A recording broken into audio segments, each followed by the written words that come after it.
Welcome back to the Truth and Wellness Podcast, everyone. I'm your host, Pavel Grey. Today, we have another enlightening episode for you. I'm excited to be joined by the very knowledgeable Dr. Kent again. Dr. Kent is a doctor of pharmacy and glutathione expert who's devoted his career to health optimization. Welcome, Dr. Kent. Thanks for having me back, Pavel. I'm really looking forward to our conversation today. Acid reflux has become such a common issue for many people. And yet, we often overlook the potential consequences of relying too heavily on medications to treat it. Absolutely.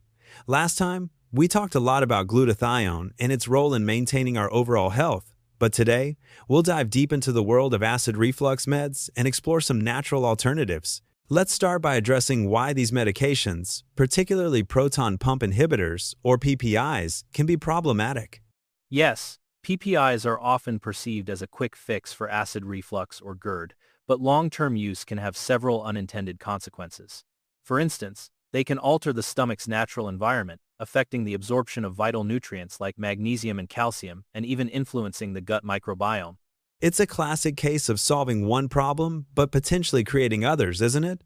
What would be a better approach for someone who wants to find lasting relief from GERD without being dependent on medications? Exactly, Pavel. A comprehensive and holistic approach is crucial. I like to begin with understanding the root causes of the reflux.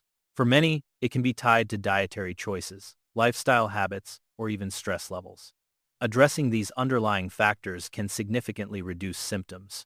That's really insightful. Could you share more about the specific lifestyle adjustments one could consider to manage this condition naturally? Gladly. Let's start with diet. It's essential to identify and reduce foods that trigger symptoms. These often include spicy foods, caffeine, and processed items. Instead, focus on incorporating whole foods like vegetables, lean proteins, and healthy fats. Another key factor is meal timing. Eating smaller meals and avoiding food close to bedtime can also help. Those sound like manageable tweaks to one's routine. Now, what about stress, which we spoke about affecting many wellness aspects in previous episodes? How does it tie into GERD? Stress is often an overlooked factor. When stressed, our body's digestive efficiency decreases. Practices like yoga and mindfulness are excellent for managing stress levels. Yoga, in particular, can help by promoting relaxation and physical well-being, which in turn assists digestive health. Now you're speaking my language. Yoga not only calms the mind, but also supports the body in myriad ways. Listeners, if you've been following our episodes, you know how much I advocate for it. Right. And incorporating movement into your routine can make a big difference, not just in stress management, but in overall health. However, what's crucial is to understand that these are not just short-term adjustments. They need to become part of a lifestyle change. That's true. It ultimately comes down to building a sustainable approach to health that works for the individual long term. You mentioned a 7-step protocol earlier. Could you guide us through what that entails? But before you answer, let's take a brief break to hear from our sponsor. This episode of Truth and Wellness is proudly sponsored by Immunotech, your trusted immune health partner for over 45 years, offering cutting-edge glutathione research and a thriving global community to support your journey to healthier, happier living.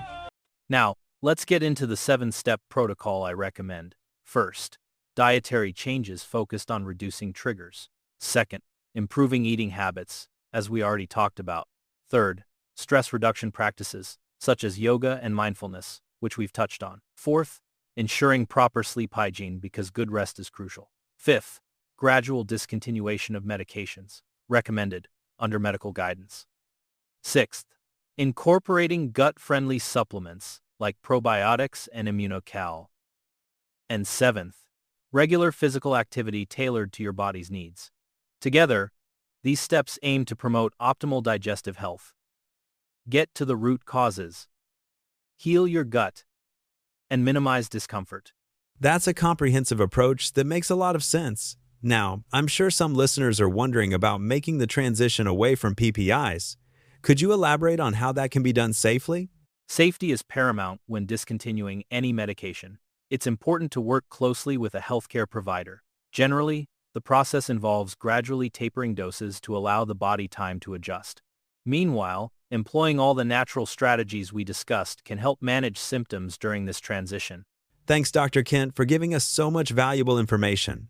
Before we wrap up, do you have any final thoughts or words of encouragement for those embarking on this journey? I'd like to remind everyone that progressing towards better health is a process that takes patience and persistence. But with informed choices and steady commitment, achieving genuine wellness is definitely within reach. So, keep exploring what works best for your body, and don't hesitate to seek support from professionals.